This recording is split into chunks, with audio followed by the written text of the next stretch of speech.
All right, we are back with the GSMC Wrestling Laureate podcast brought to you by the GSMC Sports Network.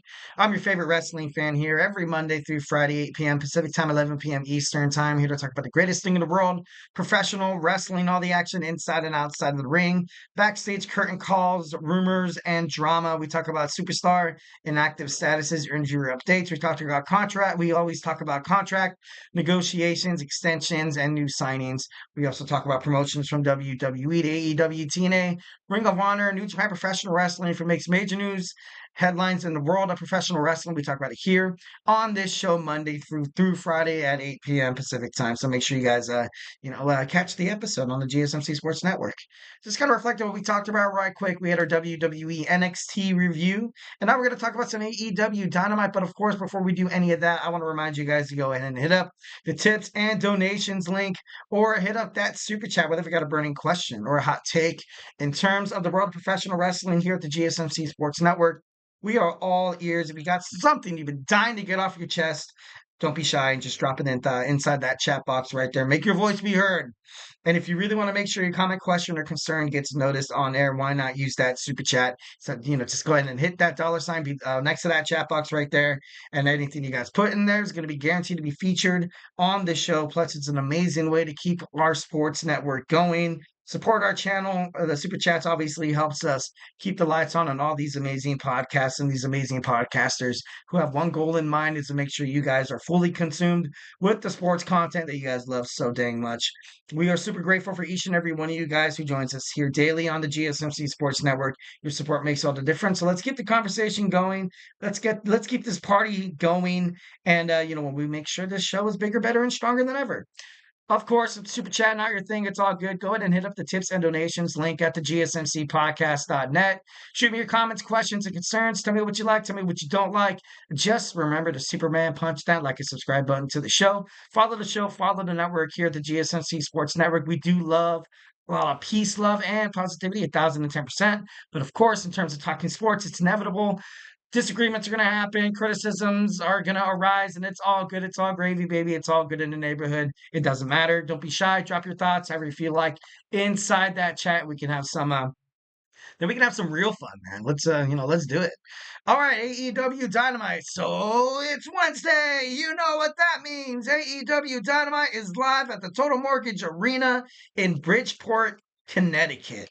Obviously, still building up toward AEW Full Gear happening in about a week and a half, November 23rd. And the show is going to start off. Well, I'm not sure if it's going to start off, but today we have Dr. Britt Baker, DMD, will take on Penelope Ford.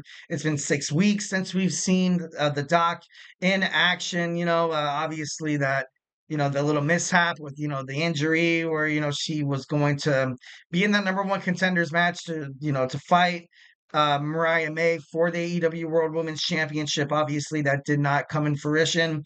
And then you saw Willow Nightingale kind of took her place. But Britt is back, and I think it's going to be a build-up toward a feud against Mariah May. Hopefully, it could be, setting something up for, I think she has a Full Gear opponent.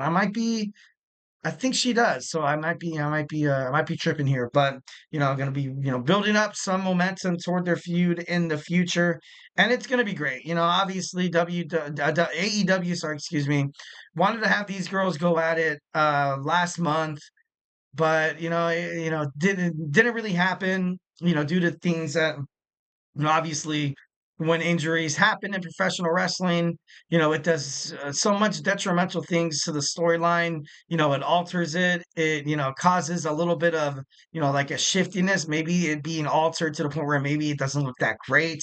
Or sometimes it's just thrown out the dang window. And, some superstars have actually, injuries, they happen and bam, it's over. Look at what happened with Finn Balor, the first ever WWE Universal Champion, and then he, hurts his shoulder in his match against Seth Rollins at that SummerSlam, and then bam, Finn Balor has never really made it up to the top ever since that kind of happened. Look at what happened with Tegan Nox, who got recently released by WWE. She's had, she was very known for having, injuries with her knees and stuff like that. And, it's just, the injury bug, but sometimes bites people way too often. and forcing their career to kind of be on a standstill, hold, or ultimately kind of kind of tarnish. And it's sad, but that's sports. That's sports. That's baseball, basketball, football. Like look at Zion Williamson for the New Orleans Pelicans. That guy could never stay healthy. Kawhi Leonard for the LA Clippers. Well, what's up with that guy who makes money just sitting on the bench? Man, that's a pretty good job right there. Like, you know what I mean? No, I'm just kidding. Obviously, like, professional athlete, gotta pay respects. Obviously, I got a bone to pick with Kawhi Leonard because he used to be on the San Antonio Spurs, and if he would have stayed with Greg Popovich and the Spurs, I feel like his career would have been a little bit different. I feel like Greg Popovich ultimately kind of knew his physical capabilities, and Kawhi Leonard, he wanted to be all he can be and be a star player and play 35 to 40 minutes. Greg Popovich's starters with during the Tim Duncan era only averaged about 25 to 28, which is good. A little bit of load management before the load management thing actually started in the NBA. The father of it definitely would have been is Greg Popovich. So, but moving on, professional wrestling. Talk about NBA another time. So we have the Bang Bang Gang taking on Hangman Adam Page and Christian Cage, the Patriarch. The phrase obviously that comes into the mind thinking about this match is the enemy of my enemy is my dear friend. Adam Page and Switchblade Jay White, they're gonna have a great match at Full Gear. Definitely. They're gonna be It's gonna be one of the greatest matches. Obviously, Hangman Adam Page has not been successful against Switchblade Jay White in the past, but I feel like this will all be different. I feel like Page is, he's heading toward another push. I, definitely see maybe, I don't want to say in the AEW World Heavyweight Championship right now because there's so many, different possibilities. Like you have, MJF still doing his thing. Will Ospreay is not the international champion anymore, so that can allow him to kind of challenge for the title. You have Christian Cage with his contract. You have John Moxley's champion. You also have Bobby Lat. Yeah, you have a lot of people that could definitely challenge for this title. And Hangman Adam Page could definitely be one. Kenny Omega's return is right around the corner. So, a lot of possibility tonight. Should be interesting. I, for one, am rooting for the Bang Bang Gang to do this. I got two words for you, guns up. So let's do it. We have a Full Gear Contender Series match. FTR taking on House of Black. I want to see FTR back into the tag team title picture now that Matthew and Nicholas Jackson don't have a strong hold over the AEW World Tag Team titles. It's going to make things a lot more interesting on Dynamite, Collision, and Rampage. So I think it's kind of like a blessing in disguise. And it's been rumored. I've read reports, but then again, I don't want to be the one like, oh, I'm breaking news and stuff like that. And you find out that I'm full of crap. So I don't want, that. I don't want that burden. Don't you put that burden on me. I'm just kidding. No, but Matthew Nicholas Jackson has been rumored to not, to be out until the start of next year.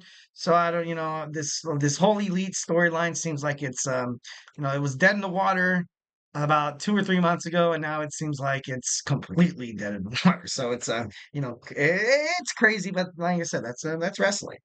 Obviously the Outrunners and Private Party have already moved on. Obviously, Private Party is champions, and the Outrunners, after defeating Top Flight, is FTR going to join? Going to fill one of those last two spots, or is House of Black, Malachi Black, and Brody King going to be the ones to do it? Swerve Strickland's going to take on Leo Rush. Leo Rush coming off of a fresh win, defeating Mustafa Ali at New Japan Professional Wrestling's Fighting Spirit Unleashed. So, he could be, perhaps, maybe, Leo Rush is trying to prove his worth to MVP, Bobby Lashley, and Shelton Benjamin to be part of the Hurt Syndicate. But you're definitely going to see some Bobby Lashley action. You're going to see some interference. These guys are probably going to end the night, getting hands on each other, beating the hell out of each other, obviously building up toward the first match with Bobby Lashley kind of being like, like the first ever match that's wrestler has at AEW after debuting AEW is against former AEW World Heavyweight Champion Swerve Strickland. I feel like that's big.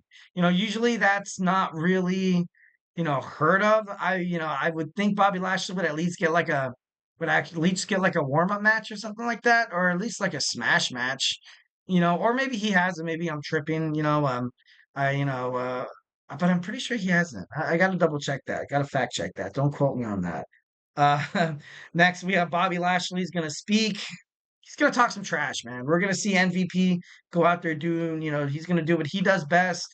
And then, obviously you're gonna have Shelton Benjamin standing there as his like right hand man, and Bobby Lashley is gonna get ready to reign supreme all over All Elite Wrestling and this new Hurt Syndicate.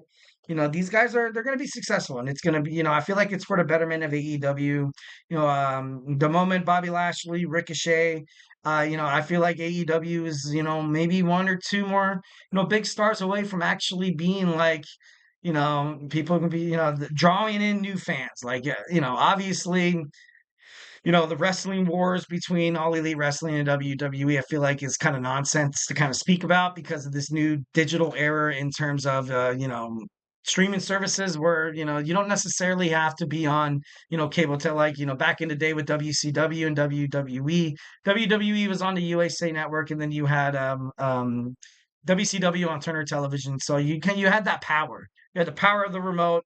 You only had one choice, one streaming service, and now there's a handful, man. There is a handful. So, I don't really like to throw that, war word around. So I don't know. Should be interesting to find out what Bobby Lashley has to say. We'll hear from Jamie Hayter as well, and Will Ospreay elevated right there. Lance Archer is going to take on Roderick Strong in a Falls Count Anywhere match. Obviously, Roderick Strong and Adam Cole want to, stack the odds against MJF in that match, in that Full Gear match. Konosuke Takeshita, the AEW International Champion, will take on Adam Cole tonight as well. Jon Moxley seizes control of Superstation TBS. Should be interesting. It's been confirmed that Tony Khan has not yet, fully agreed to it, but Jon Moxley kind of holds a blank check here in AEW where he can kind of do whatever he wants, where he, kind of has his own creative control, which is, and, in the past, in terms of professional wrestling, that's always kind of come back and kind of bite you in the ass. But I feel like in this kind of segment, the sentiments that Jon Moxley and the promos that he's cutting, I think AEW is in good hands with him doing it. So, hopefully Jon Moxley steers them in the right direction. All right, guys. So, hey, do not go anywhere. We're going to talk about our third segment. We got the legacy of Eddie Guerrero, obviously, 19 years ago today. On this date, we lost one of the greatest Mexican cultured wrestlers in the world of professional wrestling, and probably that will ever grace our presence in the wrestling industry. So we're going to talk about his legacy when we come back. So, hey, do not go anywhere.